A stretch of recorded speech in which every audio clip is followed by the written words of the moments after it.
Hello, everyone, and welcome back to the UniAdmissions Open Day. It's lovely to see so many people here today. I'm joined by my colleague Simone. I'm going to pop your camera on and say hello, Simone. It's saying that I'm unable to start the video because you have stopped it, Matt. So I don't know. Oh, I'm sorry. That feels very personal, doesn't it? Sorry. That's quite all right. There we go. Hopefully that's fixed it. Okay, let's. Hey, everybody. Marvelous. Fab.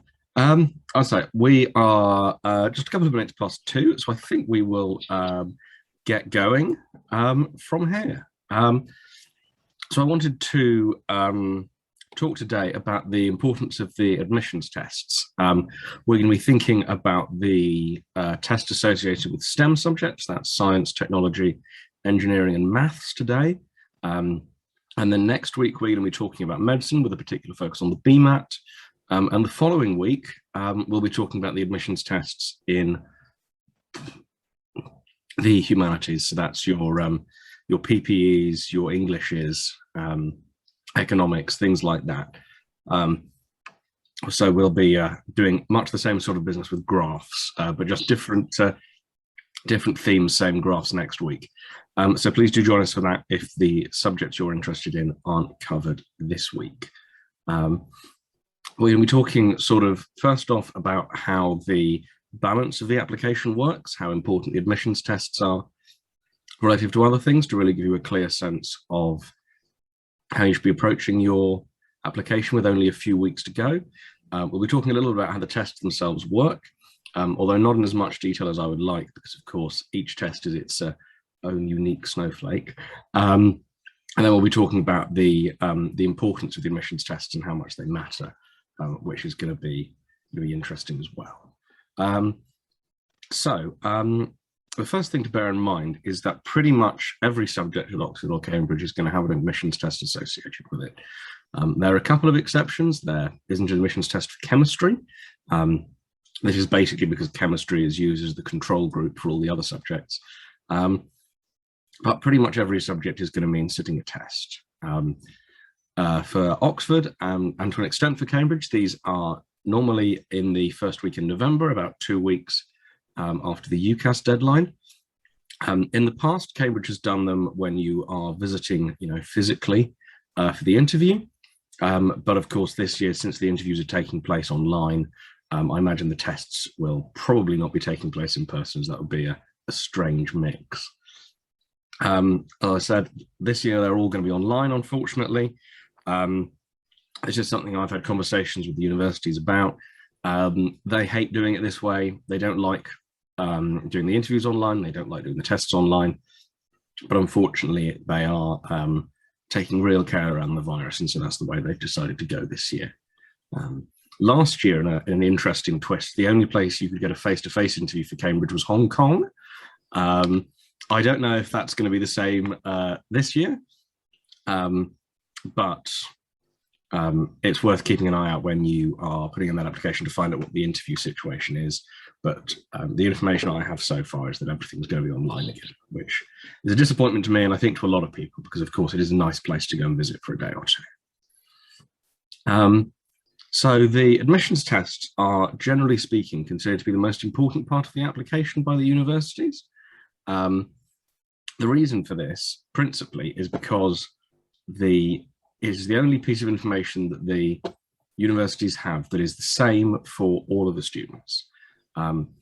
Obviously, in years past, this wasn't the case with the GCSEs, but because so few students now are applying, having done conventional exams, the pre-interview admissions test really is the only opportunity they have to have the students sit the same test on the same day under broadly the same conditions and make those like-for-like comparisons. And so your admissions test makes a really big difference to whether you're going to get that interview and then eventually that offer.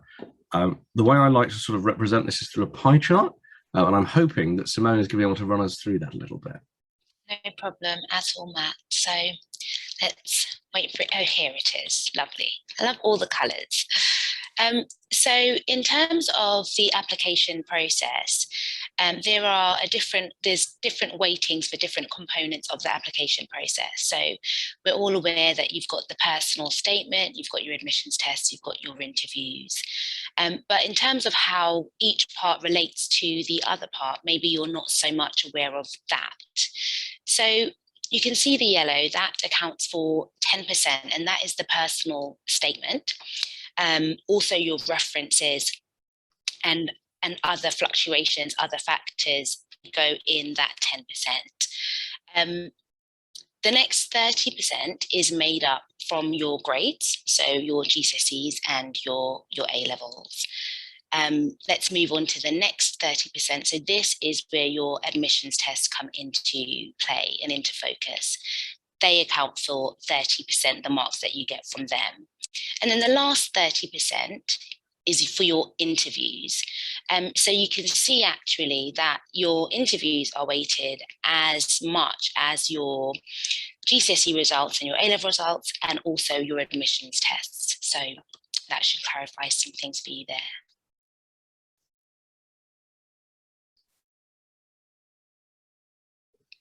That'll teach me not to press unmute. That was a long pause. Sorry about that. Thanks, Simone. That's really helpful. So as Simone says, the admissions test is really valuable in terms of your application, because this is one of the parts that you still have a lot of control over. Obviously, your GCSEs, that was a little while ago. Your personal statement, you can improve it somewhat, and with only a few days to go, I would suggest that really it shouldn't be your focus at this point. Yeah. But the admissions test, you still have a lot of control over how well you do when it comes to that test in 4 weeks' time or so. The parts of the process that you still have to do, that's the admissions test and the interview, how you do at A-level, all of these things are still in your hands. It might feel as though with only a week to go until the UCAS deadline that a lot of it's already baked in, but by really focusing your preparation in a smart way on the admissions test rather than on moving commas around in your personal statement, on practicing your interview technique, you can still make a really big impact on your chances of success. Just because your GCSEs are in the past, that doesn't mean that it's too late to change your chances. So moving on, I wanted to talk a little bit about what the tests themselves are like. I've chosen not to go into very much detail here, and that's because the tests do vary, and I know that we'll be talking about the tests individually when we get to the Q&A at the very end. But the main thing to remember with the tests is the time pressure that you've been put under. I don't know if you can hear the horrible noise going on outside my house. I hope they stop doing that in a moment. But you will have a relatively short amount of time to answer questions in these tests. The PAT has a real density of questions. You'll be looking at getting through 40 or 50 questions in just an hour. You may find yourself in a situation where you are running out of time towards the end. And this is the case again with the ANGAR as well, where you're looking at multiple choice questions. In the ANGAR, you would be taking 40 multiple choice questions in 60 minutes. So that is only about 90 seconds per question, which really puts you on a lot of pressure. The thing to remember here is that there isn't any negative scoring. So if you are putting guesses in, there's absolutely nothing wrong with that. It's much better to answer all of the questions with a sensible answer, an answer that you think maybe has a 1 in 3 chance of being right, than to only answer half of the questions and be certain about them. Making sure that you get through is really important, because there's no expectation, and we'll see this with the graphs in a moment, that you get 100% in these tests. The norms are relatively low. If you think we're talking about multiple choice questions with 5 possible answers, so even guessing, you would expect to get about 20%. And it is really only a very small number of students that are getting above 80%. So the importance of completing the test rather than sort of doing what you can to a high standard is really important. So I sort of alluded to that. I wanted to look at a couple of graphs, because I think this is the most useful way of thinking about these tests. So this is the distribution of scores for the PAT, which is the test to study physics at Oxford. And what I wanted to show here, and I'm hopeful that I can do a little bit of spotlighting. Oh, yeah, hopefully that's showing up. What you can see here is there's a big spike down at the very bottom from students who basically get into the testing room and decide that actually they're not going to do the test. And then you get this very big gap here between the students who don't answer any questions and students who are performing to the kind of expected level from guessing. As I mentioned earlier, there are, generally speaking, 5 possible answers in the multiple choice sections. So your chances of getting less than 20% are actually quite slim. The students down here, well, I suspect they didn't finish the exam, but you would be hard pressed to get only 6 or 7 out of 100 if you were just guessing. So I do feel a little bad for those students. They've been unlucky there. You then have the sort of sweep of most applicants running up into the middle 40s, up to around here, around the 45, 46 point. And very few students below this standard are getting an interview. And this is where I think we really see the importance of the admissions test. You know, for the bottom third of the distribution, maybe even the bottom half, the performance on the admissions test is enough alone to rule you out of getting an interview. Your chance of getting an interview at all are fairly slim down here at the bottom half of that distribution. And so that's, you know, regardless of your GCSEs, of your personal statement, you're still looking at perhaps only a 2 or 3% chance of getting an interview and really no chance of getting an offer until you're getting into the mid to high 40s and getting into the 50s. You'll see that interviews become a much more serious possibility as we get over 50. And as we reach a point roughly around 2/3 of the mark, so about 67, 68, suddenly everyone above this score is getting an interview. I think this is a really important point to look at on the graph. You aren't going to get a place at Oxford without having done an interview, and so you want to make sure that you're getting the interview. And the point at which you are more or less guaranteed the interview based on the test is this point, this 67, 68. And you'll see this big ramping up of the chance of you getting an interview at this point. Only a few points down, even if you're getting, say, 61, 62, your chance of getting an interview is still only about 50-50. Whereas you get an extra 2 or 3 questions right, all of a sudden you're up to that point where you're odds on to get to the interview, or even more or less guaranteed it because you fall into that top bracket. And you see then a very similar pattern with the chance of getting an offer. At the very top end of the scores, pretty much everyone who scores over 90% gets an offer. Pretty much everyone who gets over 85% gets an offer. But you're at a point where there are more offers than there are failed interviews at the very top of that distribution. So I hope that sort of helps clarify the importance of the admissions test. In a slightly tidier looking graph, we see the same thing with the MAT, the maths exam at Oxford. This one, because they've used larger buckets, pushes out into a lovely looking little bell curve, and you can see the nested bell curves within it as well. The chances of you getting an interview below a certain mark threshold, somewhere in the 60s, are fairly slim. And then suddenly, as you get into the next few buckets, your chances go to about 50-50 to get an interview, maybe 60%. All of a sudden, you're odds on. And then at that very top end, everyone's getting an interview, even if they aren't getting an offer. And I think this really helps to clarify, you know, you can do as much with your personal statement as you want, but that test is going to be the biggest and most important factor when it comes to deciding whether you're going to get the interview. Which isn't always what people want to hear, because it is, you know, it makes it a very high stakes test. But that is the thing to be aware of. So if you are wondering about what to focus your time on for the next few weeks, I would really push you to be spending it on the admissions tests rather than spending more time looking at your personal statement.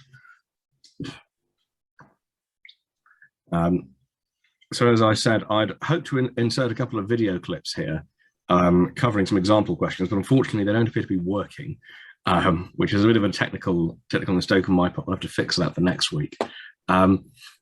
But the kind of conclusions I wanted to draw to here, the moving yourself from the 59th percentile to the 66th, depending on the test, that can as much as double your chance of being invited to interview.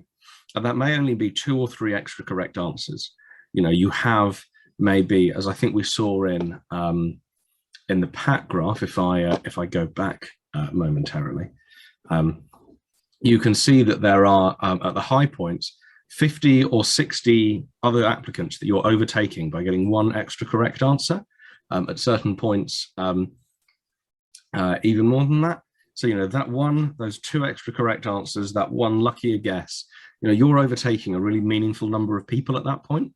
And that really helps your chances, and is why the sort of marginal gains of the admissions test are so much more important than the shuffling around you can do in the personal statement. As mentioned earlier, these tests are the only way the universities have to completely fairly compare applicants, because it's the only thing they've all done. You know, this is always the case with things like the IB or applicants coming from outside of the UK who haven't been doing A-levels. But this year, even the applicants inside the UK haven't done the same exams. And that means that the admissions tests really are the key factor. And as I said a moment ago, that extra hour on the test, that 1 extra correct answer, that is going to have a much bigger impact on your chance of getting in. It's going to move the needle much further than mucking around with your personal statement. I appreciate this has been a little bit of a shorter presentation than usual, but I'm going to hand over to my colleague Simone now, who's going to run through the wealth of support UniAdmissions is able to offer. Thank you so much, Matt. So yes, I'm Simone, and I'm the lead consultant at UniAdmissions. And what we do here is I speak to parents, I speak to students to ascertain where they are in the application process and to see how best we can support their application process. So we have a number of programs that we offer, and essentially they outwork themselves in 4 ways. So I'm just going to talk to you a little bit about the different components that we provide. So the first is one-to-one tutorials. Thank you so much, Matt. So I think it's really important to say that there's benefit to being led and guided by somebody who is further along in the process than you, further along on the journey, and somebody who has been where you want to be. So our tutors are very carefully selected, and what we try to do is match you with somebody who is doing or who has done your very same subject. So if it was medicine, then it would be somebody who has studied medicine. If you wanted to go to Cambridge or Oxford, it would also be somebody who has been to Cambridge or Oxford, who has studied there, and who achieved in the top 10% of their admissions process. So somebody who would be able to say, look, this is the situation, this is what you need to do, this is what you need to work on, and this is how best to do that. You get one-to-one tuition and you get the feedback that you need. So this is really, really important, because sometimes it's difficult as a student to know if you're making progress, you know, to know how to measure that progress that you're making, to know what specifically to focus on.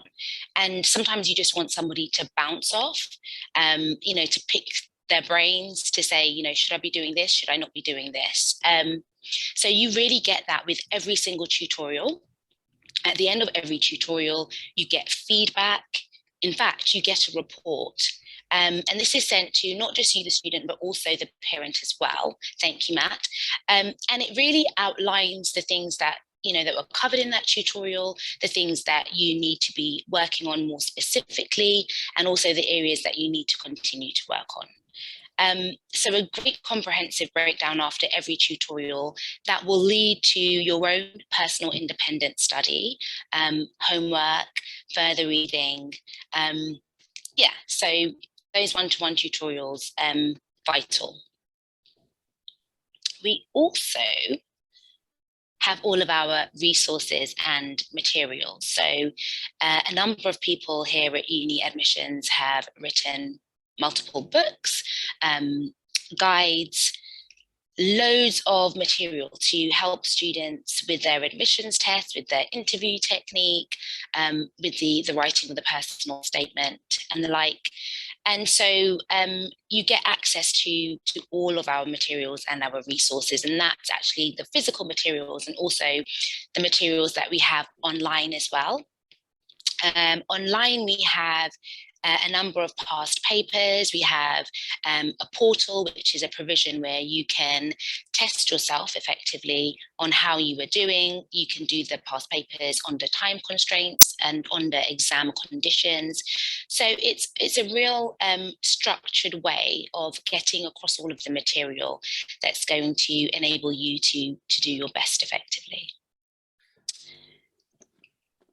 We also...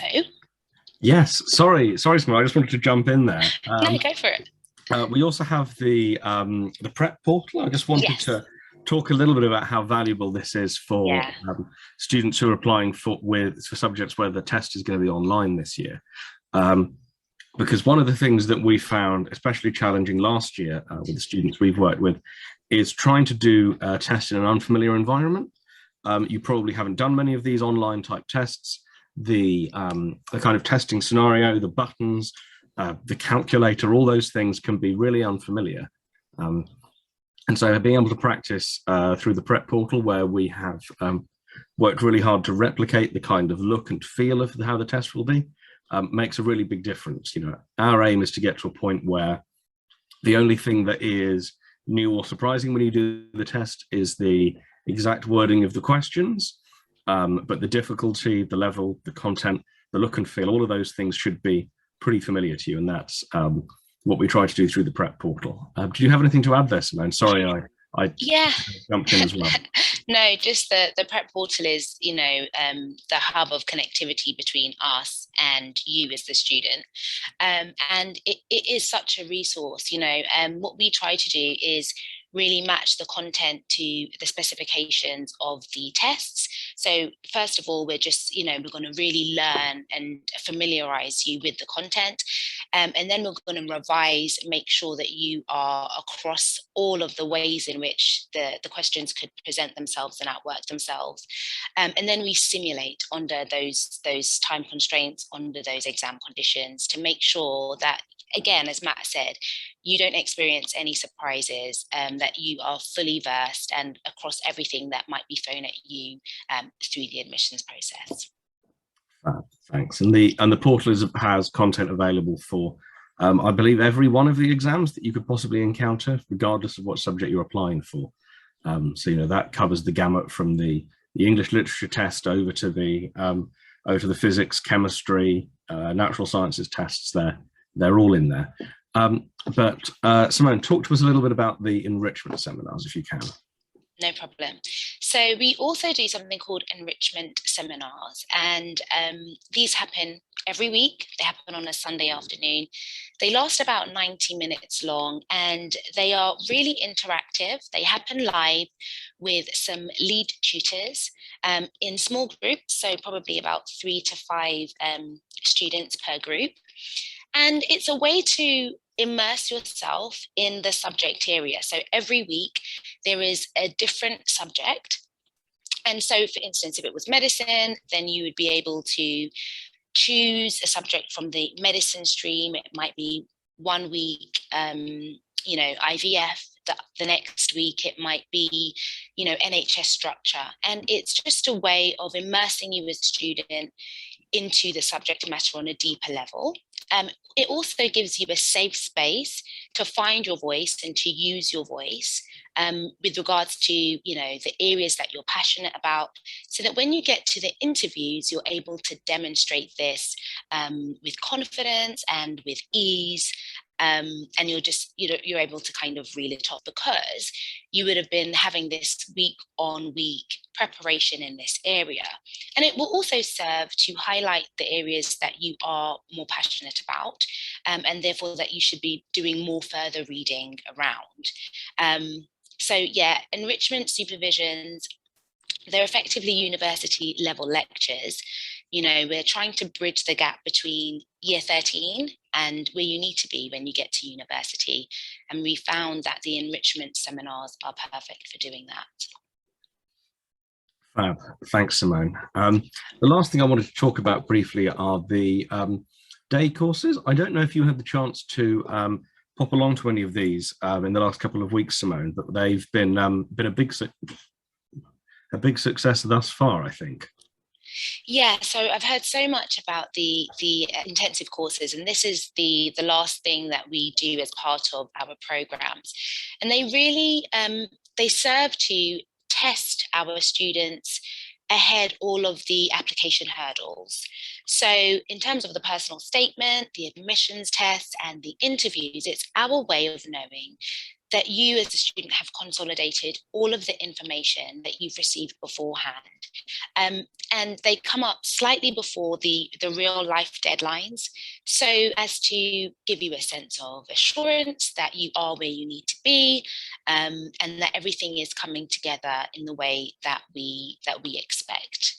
So I think invaluable, really, to give you that boost and to let you know that when you're moving forward, if you're going to be going to the test, or if you're going to be doing the interviews, that you are ready and rearing to go and firing on all cylinders.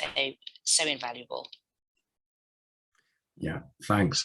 They're always my favourite part of the year, particularly when we're able to do them in person, because it's just so nice to finally get to see all the smiling faces of the students who I've only been in contact with digitally up until that point. Yeah. Really brings home a sense of the reality of the whole business, which I really appreciate. Yeah, absolutely. We're also really pleased to say that, broadly speaking, what we do works. We were lucky enough last year, I say lucky, skillful enough last year for our students to receive offers from Oxford or Cambridge for the subjects they've applied for more than 3 times out of 5, around 61%. And that we've been doing more or less 3 times better than the average student. So we're really proud of the boost we're able to give. And I've sort of pulled out the data here for Oxford, but the same very much goes for Cambridge as well, that our success rates compare really flatteringly with some of the biggest and most famous schools. We don't have quite the facilities of Eton or the funny outfits, but we certainly do have an even better success rate when it comes to Oxbridge, which is something we're really proud of. And I'm sure Simone is relieved that we don't have to wear those funny hats. Yeah, let's not do the hats. Yeah. So we also get lovely feedback from our customers on Trustpilot. I really encourage you to go and have a look at that. Not just to look at the positive things, but also the testimonials we have from people who've come to work with us professionally, and just to get a flavour of the way that we like to work. It's something we're really proud of. And while there are a couple of nice little examples here, I do encourage you to go and see the full range on Trustpilot. And if you've enjoyed this Open Day or any of the previous ones you may have been to, obviously do let us know, because that makes me look good, which is of course my priority. We're also very keen to recruit students whether they are coming from regardless of the background they're coming from. We worked with nearly 100 students last year on a reduced fee and free basis, and we're well on track for our target of working with 250 this year. I remember when we set out the 1-to-1 target for 2022, all the way back in 2019, it seemed like a very long way off. But the ambition of having just as many students working with us on a reduced fee basis as well as on a full fee basis next year is going to be a really exciting challenge, and yeah, gets more exciting as it gets closer. I sort of hadn't realised how close 2022 was.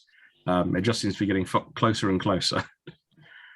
And I think the last thing to mention is we're not joined by either Will or Rohan today, but please do listen to their podcast. It has even more insights into the admissions process than we're able to squeeze in here.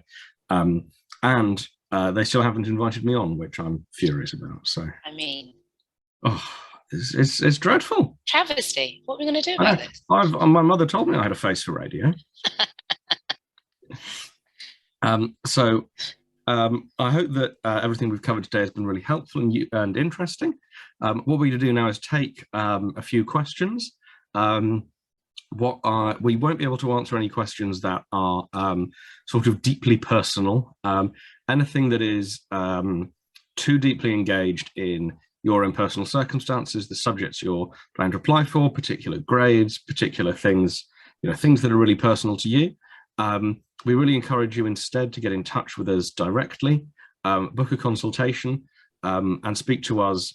We have a whole team of people available, James and Simone and others this weekend, who will be absolutely delighted to have a chat with you about your personal situation and give you some really targeted advice.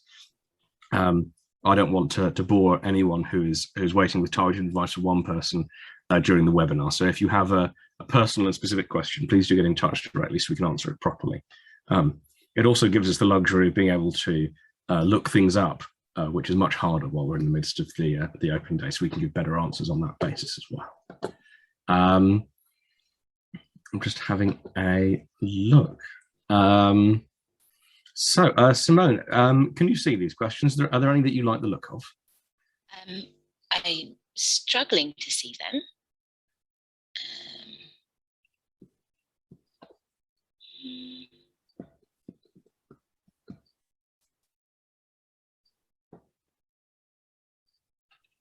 No? All right. Well, okay. Okay. So, well, yeah, go ahead.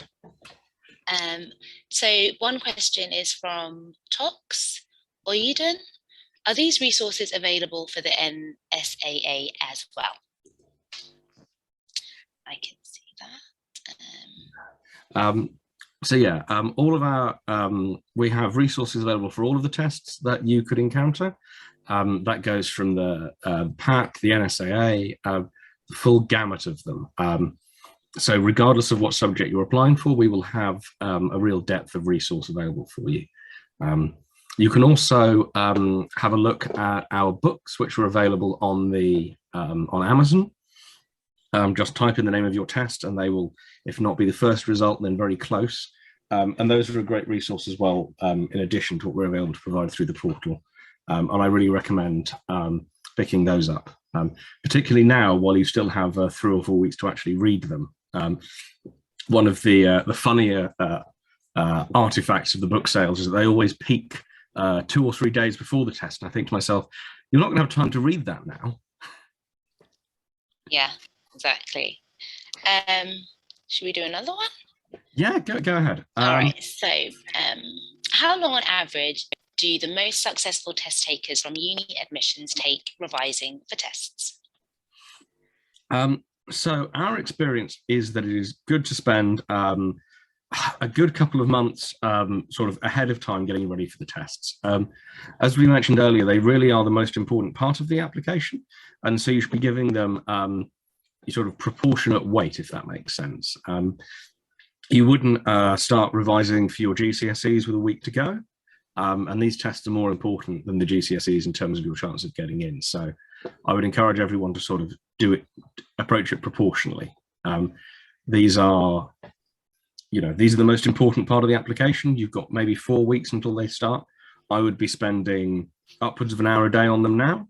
And ideally, if you haven't done any preparation before now, maybe even more than that, but, treating it like a 4th A level almost, giving it a real focus, because the extra time you're going to spend on it is going to have a really big payoff, as we talked about earlier. Getting an extra 2 or 3 questions right, getting one slightly smarter guess, all of those things can really make a difference. You can be vaulting yourself up above 30, 40, 50, maybe even 100 people by getting 2 or 3 extra correct answers. And that's something that you still have a lot of scope to change. So I think they should really be your main focus now in the run up to the tests. Excellent. Are independent schools often an advantage compared to state schools? So I hear this from both sides, interestingly. I speak to a lot of students coming from independent schools who feel they're being hard done by. I speak to people from state schools who feel that they're also being hard done by. Generally speaking, the universities are only interested in how good you are, how smart you are, how interested. how pleasant a student you are going to be to work with. All of those things come before looking at your kind of demographic characteristics. Now, of course, they're not going to fill an entire college with people from one school, but I think if you are a really good applicant, then I wouldn't be worrying about sort of marginal factors like that.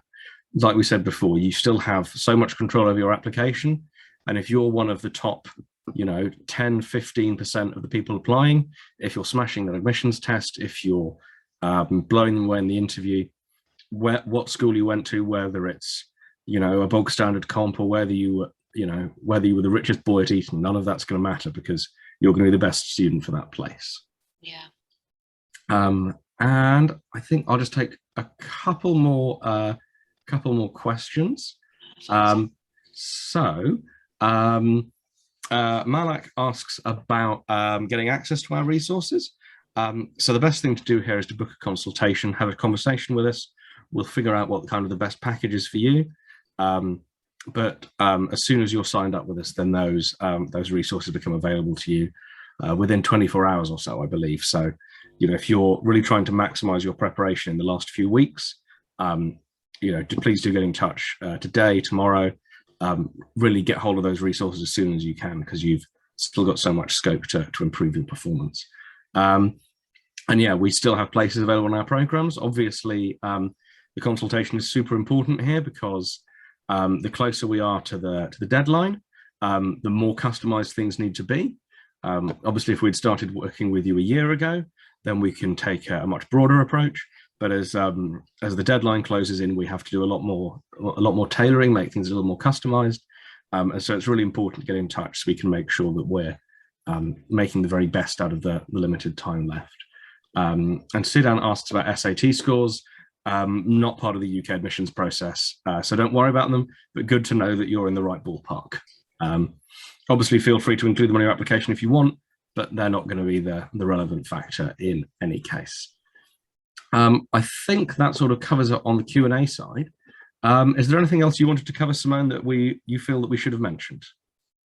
No, just to really reiterate what you were saying, that even at this juncture in the application process, we've still got 60% that's still in the balance. So, whatever has come before it, just put a full stop and move forward in earnest, work on your admissions test. You've got about 3.5 weeks, and then it's full throttle into the interviews. But as Matt said, you can really take responsibility and ownership over the rest of this process and really make the most of it, make those margins, those details count, and hopefully we can partner together to make the outcome a favourable one for everybody. Absolutely. One way of thinking of it I like to use is you can't get into Oxford in October, but you can make sure that you don't get in. You can write rude words all over your personal statement. You can do terribly in the admissions test. You still have control over so much of what you're trying to do. And one way of representing that control is to think about the future success. But, also remember that you can still completely ruin it. And, you still have complete control. Please do get in touch, book a consultation. We'll figure out how we can help you make sure that nothing goes wrong and that you really show yourself to the best of your ability. It's only a few weeks to go. The impact you have now can make a lifelong difference. So that's what we want to do in partnership with you. It's been lovely to see you, Simone. I will see you at work. I don't doubt in the next few days, probably on Monday. Have a lovely weekend and goodbye, everyone. Thank you so much for joining us. And we'll see you next week to talk about the BMAT.